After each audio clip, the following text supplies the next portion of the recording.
Alloh taolo aytadiki, albatta biz sizlarni sinaymiz. Baloga uchratamiz. Sinov bo'ladi.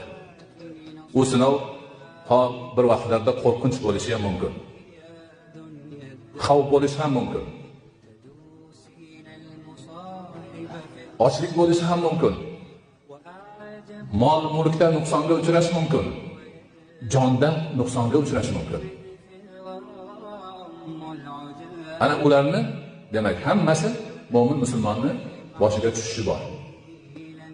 Endi deydi Alloh taolo, qachonki boshiga musibat tushganda inna lillahi va inna ilayhi roji'un. Biz Allohnikimiz, biz yana Allohga qaytamiz deb sabr qilgan bandalarga jannatning va'dasini ber.